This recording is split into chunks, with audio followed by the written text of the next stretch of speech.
अस्सलाम वालेकुम पाकिस्तान, आप देख रहे हैं सुबह की सोच। मेरे साथ हैं गजल अशरफ और मेरे साथ हैं हसनैन लियाकत। अस्सलाम वालेकुम, खुशामदीद आपको कहेंगे आफ्टर वेरी लॉन्ग टाइम। लेकिन वैसे रमजान में तुम्हारी मुलाकात होती रही है। रमजान में भी मुलाकात हुई, हाँ। ईद शोज में भी मुलाकात हुई। लॉन्ग गजल ने इस वजह से कहा कि सुबह की सोच में क्योंकि आपको आज खुशामदीद कहते हैं। इसमें हम सियासत की बात करेंगे, क्रिकेट की बात करेंगे और जो मुल्क के ऐसे सितारे हैं जो कि आपको किसी और प्लेटफॉर्म्स पे नजर नहीं आते नॉर्मली करंट अफेयर के शोज में, उनसे भी आपकी मुलाकात करवाते और ये सिलसिला जारी रहेगा। कैसी गुजरी आपकी? ऐसे ये ईद मेरी बहुत अच्छी गुजरी, आपकी कैसी गुजरी? बहुत ही अच्छी, बहुत बेहतरीन, उम्मीद ठंडी। हाँ, ठंडी मौसम बहुत अच्छा था। वैसे ओवरऑल कल थोड़ी सी मुझे गर्मी लगी ईद के तीसरे दिन, लेकिन ये था कि ओवरऑल मौसम बहुत अच्छा था। और मरी का तो वैसे ही बहुत खूबसूरत और हसीन मौसम होता है। ठंड चल रही है और इस वक्त वो आप क्या कह सकते हैं कि स्वेटर अभी मैं गाड़ी में उतार के आया हूँ। अच्छा, हाँ एग्जैक्टली। अच्छा, इससे पहले कि हम शॉर्ट स्टोरीज की तरफ बढ़े गजल, कुछ ऐसी चीजें हैं जो हम आपको बताना चाहते हैं। एक तो क्रिकेट की बात हमारे शो में लाजमी होती है, क्रिकेट के ऊपर हम आगे सेगमेंट भी करेंगे।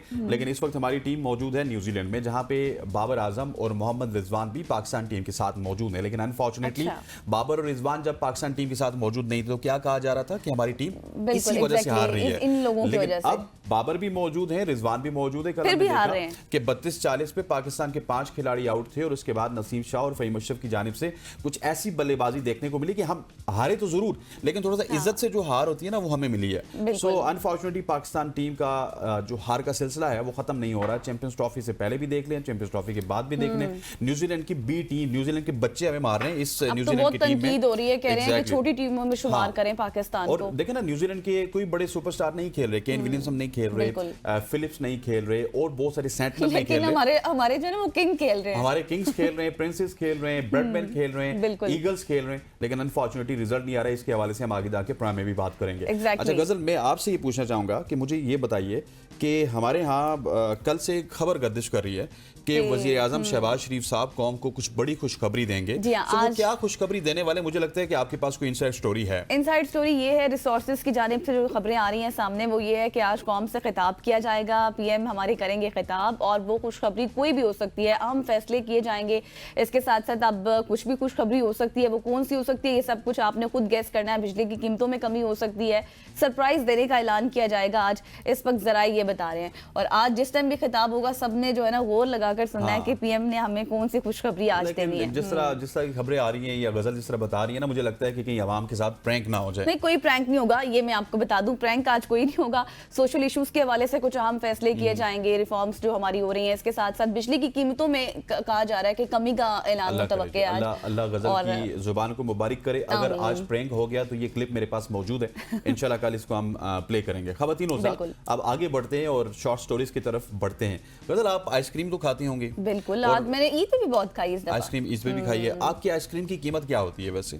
कितनी सबसे अच्छी भी हो तो 200, 250, 300, 1000 रुपए की हो जाएगी, इतनी होगी। 1000 भी, हाँ बिल्कुल ऐसे ही है। नॉर्मल की अगर बात करें जो मतलब सब लोग खाते हैं, जो पसंद करते हैं, वनीला, मैंगो, जो इस तरह के फ्लेवर्स होते हैं, वो तो 300, 350 से ऊपर नहीं होते। बिल्कुल ऐसे है। लेकिन आज मैं ऐसी आइसक्रीम के हवाले से आपको बताऊंगा जो दुनिया भर में सबकी पसंदीदा तो है, लेकिन क्या आपको मालूम है कि दुनिया में एक ऐसी आइसक्रीम भी है जो इतनी महंगी हो चुकी है कि आम आदमी के लिए खरीदना नामुमकिन सा लगता है। अच्छा। जापान के एक आइसक्रीम पार्लर ने दुनिया की सबसे महंगी आइसक्रीम बनाई जिसकी कीमत तकरीबन 19 लाख रुपए है। 19 लाख? यस।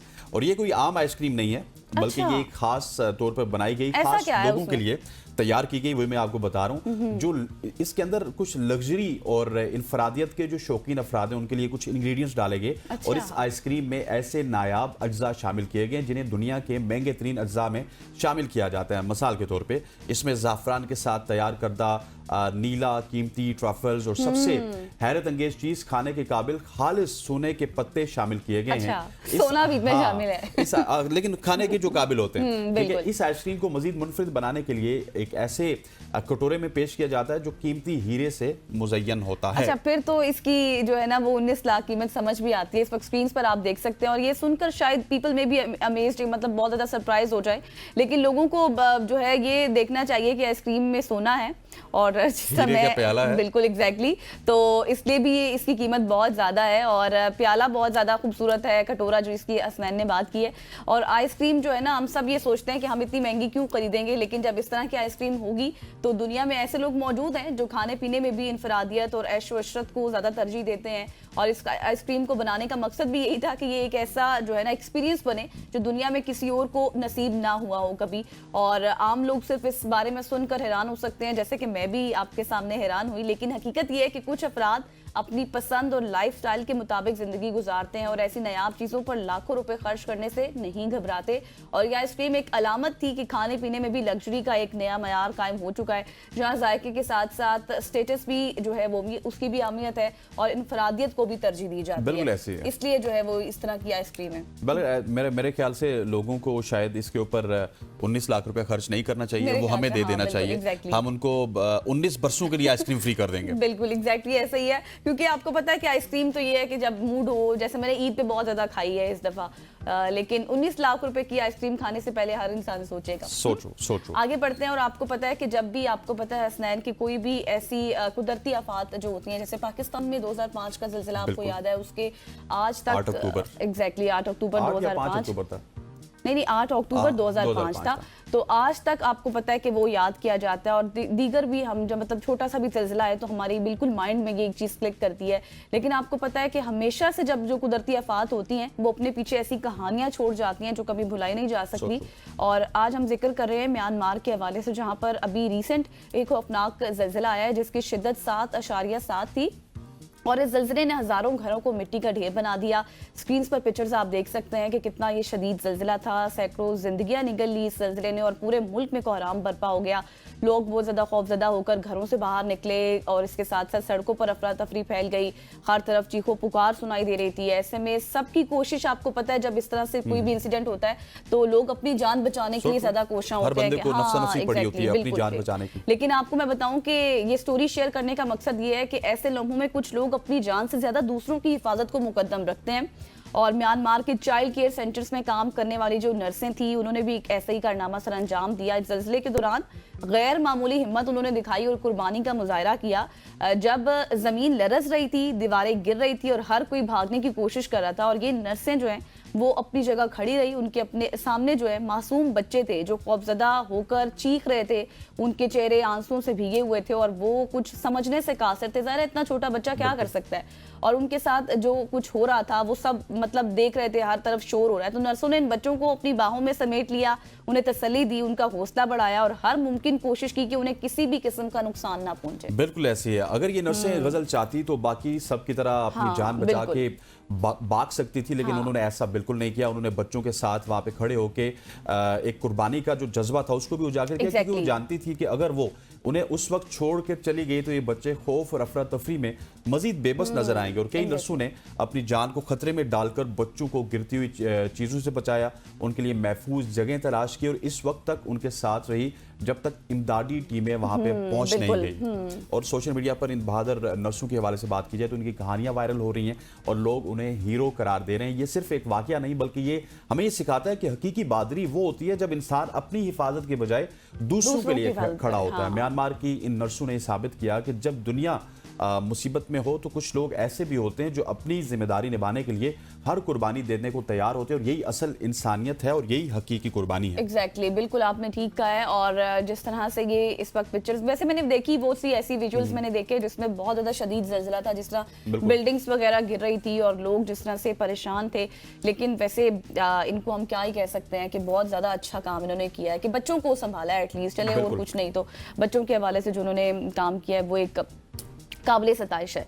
तो आगे बढ़ते हैं और आगे बढ़ने के साथ ही आपकी स्टोरी क्या है? बिल्कुल ऐसी है जी। आगे स्टोरी ये है कि आज हम बात करेंगे पंजाब पुलिस के हवाले से। अच्छा। पंजाब पुलिस में बहुत सारी ऐसी भर्तियां हैं जिनके हवाले से हम भी बात करते हैं। आज हम आपको बताने जा रहे हैं एक ऐसी खबर जो ना सिर्फ पुलिस फोर्स में खवातीन की अहमियत को उजागर करती है बल्कि ये हमें ये बताती है कि मेहनत, लगन और अज़म का कोई भी मुताबादल नहीं हो सकता। पंजाब पुलिस के superintendent of police Ayesha Bhatt को हाल ही में बैनुल-अक़वामी एसोसिएशन ऑफ वुमेन पुलिस की जानिब से एक्सीलेंस इन परफॉर्मेंस अवार्ड 2025 से नवाजा गया। ये अवार्ड उन्हें उनकी गैर मामूली कारकर्दगी और पुलिस सर्विस में शानदार खिदमात पर दिया गया है। आयशा भट्ट इस वक्त गुजरांवाला में सीटीओ के तौर पर काम कर रही हैं और आयशा भट्ट इससे पहले काफ़ी ज़्यादा वायरल भी हो चुकी हैं। डिफरेंट इश्यूज़ के हवाले से भी वो अपना पॉइंट ऑफ व्यू देती है और उनकी ये मेहनत और लगन, उन्होंने ना सिर्फ पाकिस्तान का नाम रोशन किया, अपनी फैमिली का नाम रोशन किया और आलमी सतह पर पाकिस्तान में जो खवातीन के हवाले से बात होती है कि पाकिस्तान में खवातीन को उनके हुकूक नहीं मिलते, उस हवाले से भी आयशा भट्ट को ये अवार्ड मिलना इस बात की गमाजी है कि पाकिस्तान में खवातीन को बराबरी के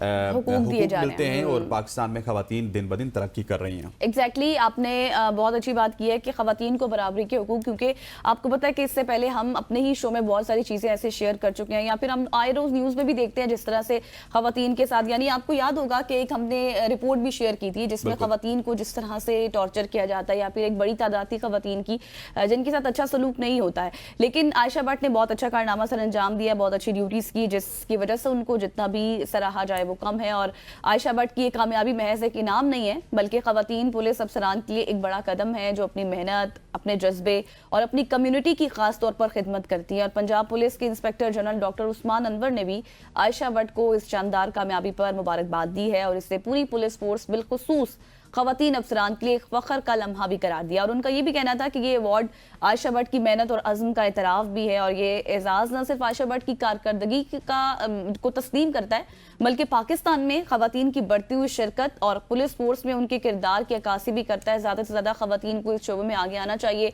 और सेल्फ डिफेंस जो है वो बहुत ज़्यादा ज़रूरी है, जो खवातीन में आज के दौर में होना चाहिए मेरे ख्याल से। बिल्कुल ऐसे आयशा, आपको हमारे प्लेटफॉर्म की जानिब से बहुत बहुत मुबारक हो। आप इसी तरह से कामयाबी समेटते रहिए और आलमी सतह पे पाकिस्तान का नाम भी रोशन करती रही, अपना नाम भी आपने डेफिनेटली रोशन करना है। खवातीन उस्ताद, ये थी हमारी आज की शॉर्ट स्टोरी जो कि हमने आपके साथ शेयर की।